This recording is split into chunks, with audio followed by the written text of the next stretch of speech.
उम्मीद करता हूँ आज का ये वीडियो खत्म होने से पहले आप उस महान शख्सियत को जरूर पहचान जाओगे जिसके संघर्ष की कहानी आज के इस वीडियो में मैं आपको बताने वाला हूँ, जो लाखों लोगों के लिए खुद एक मोटिवेशन है। दुनिया के सबसे अमीर शख्सियतों में से एक बिल गेट्स का एक बहुत ही फेमस कोट है, तुम गरीबी में जन्मे हो, इसमें तुम्हारी कोई गलती नहीं है, लेकिन अगर तुम गरीबी में ही मरोगे तो इसके जिम्मेदार तुम और सिर्फ तुम होगे, क्योंकि तुम खुद अपने हालातों को सुधारने या बिगाड़ने के लिए जिम्मेदार होते हो। दुनिया में ऐसे कई लोगों की कहानियां सुनने को मिल जाएंगी जिन्होंने अपने बहुत ही बुरे हालातों को पार करके सफलता की सीढ़ियों को चूमा है, लेकिन मौत को मात देकर आसमान चूमने वाले सिर्फ चुनिंदा लोग हैं। दुनिया में शायद ही कोई ऐसा इंसान होगा जिसे मौत से डर नहीं लगता होगा, लेकिन कुछ लोग ऐसे भी हैं जिन्होंने न सिर्फ मौत को हराया बल्कि अपने सपनों को पूरा करके ऐसा इतिहास रच दिया जिसे कभी नहीं मिटाया जा सकता। और आज की वीडियो में भी एक ऐसे ही वर्ल्ड फेमस इंसान की बात होगी जिसने यमराज को चुनौती देकर मौत को हराया और ऐसा मुकाम हासिल किया कि आज उस इंसान के नाम का पहला अक्षर भी बोला जाए तो दुनिया के लगभग हर इंसान की जुबान पर उसी का नाम आएगा। दोस्तों यकीन करना, आज की ये रियल लाइफ स्टोरी न सिर्फ आपको अपने सपनों को पूरा करने के लिए एनकरेज करेगी बल्कि जिंदगी जीने का एक नया तरीका आपके सामने रख देगी। So let's start the story.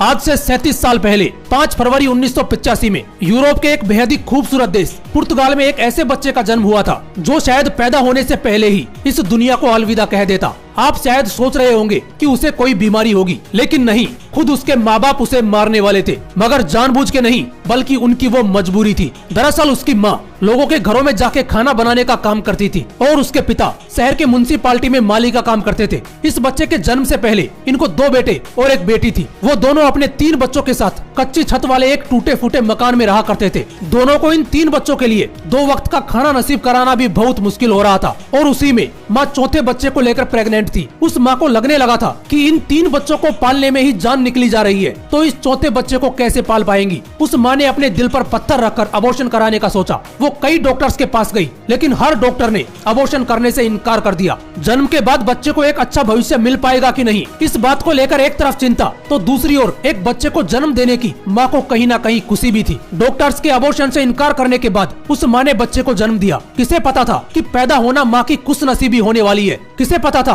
कि वो जिस बच्चे के भविष्य को लेकर चिंता में थी वो भविष्य का सबसे बड़ा सुपरस्टार प्लेयर बनने वाला है। लेकिन आज जिसे हम सुपरस्टार प्लेयर के रूप में जानते हैं, उसका सुपरस्टार बनने तक का सफर उतना आसान नहीं था। उसके जन्म की तरह ही उसके सुपरस्टार प्लेयर बनने का सफर भी बड़ी बड़ी चुनौतियों से भरा हुआ था। ये बच्चा छोटी उम्र से ही पढ़ाई में बेहद कमजोर था, लेकिन ऐसा तो नहीं है कि जो पढ़ाई में झंडे ना गाड़ पाया हो वो जिंदगी में भी कुछ नहीं कर पाएगा। हर किसी के पास किसी न किसी स्किल के रूप में टैलेंट मौजूद होता ही है, बस सही वक्त पर उसे पहचानने की जरूरत होती है। जो इंसान जितनी जल्दी खुद के अंदर छिपे टैलेंट को पहचानेगा वो उतनी ही जल्दी उस फील्ड का महारथी बनेगा। हमारे हीरो का टैलेंट फुटबॉल खेलना था। शायद उसने बहुत कम उम्र में ही अपने फुटबॉल खेलने के टैलेंट को जान लिया था। टैलेंट का मतलब सीधा सा है कि जिस चीज के बारे में आपको नॉलेज है और जिसमें आपको सबसे ज्यादा इंटरेस्ट है, अगर उसकी जी जान से प्रैक्टिस की जाए तो वही आपका टैलेंट बन जाता है। ठीक ऐसा ही उसके साथ था। उसे फुटबॉल खेलने में किसी भी दूसरी चीज से ज्यादा इंटरेस्ट था। उसे नहीं पता था कि आगे यही इंटरेस्ट उसे सुपरस्टार प्लेयर बनाने के लिए उसकी राह देख रहा है। उसने अपने इंटरेस्ट पर किसी दूसरी चीज का बिल्कुल भी प्रभाव नहीं पड़ने दिया।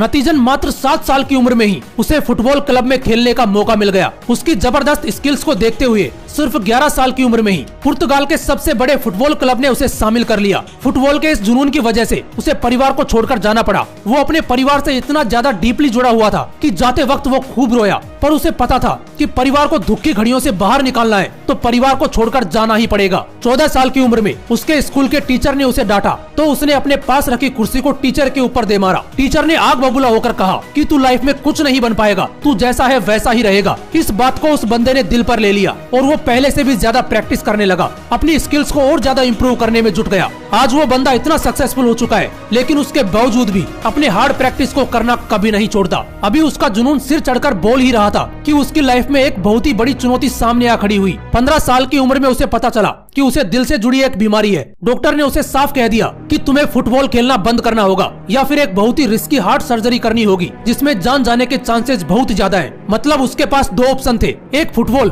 और दूसरी उसकी जान। उसने फुटबॉल के लिए अपनी जान दांव पर लगा दी। कहते हैं ना कि जिंदगी से लड़के अगर खुद का हौसला बुलंद रखा जाए तो मौत भी तुम्हारे आगे झुक जाएगी। उस लड़के ने तो जान के आगे अपने पैशन को चुना था। मौत को तो उसके सामने झुकना ही था। वो मौत के मुंह से बाहर निकल कर आया। कुछ दिनों के ब्रेक के बाद उसने फिर से पूरे जोर के साथ फुटबॉल की प्रैक्टिस करना शुरू कर दिया। 18 साल की उम्र में उसे एक बहुत बड़े फुटबॉल क्लब ने 24 मिलियन यूरोज की भारी रकम के साथ खरीद लिया। उस वक्त किसी भी 18 साल के प्लेयर को दी गई ये सबसे बड़ी रकम थी। अभी कामयाबी की राह शुरू ही हुई थी कि उसकी लाइफ की सबसे बड़ी ट्रेजेडी उसके सामने आ खड़ी हुई। 2005 में शराब पीने की वजह से उसके पिता की मौत हो गई। इस घटना ने उसको हिलाकर रख दिया, क्योंकि वो उसके पिता ही थे जो हर बात को लेकर उसे सपोर्ट करते थे। वो हर बात अपने पिता से शेयर करता था। उसके पिता की मृत्यु के 3 साल बाद उसके फुटबॉल स्किल्स ने उसे दुनिया का सबसे महंगा प्लेयर बना दिया। उसके कोच बताते हैं कि एक बार वो रात में खिड़की से नीचे पेड़ों की तरफ देख रहे थे। उन्हें वहाँ एक आदमी दिखाई दिया। उन्हें लगा कि वो कोई चोर होगा, लेकिन वो कोई और नहीं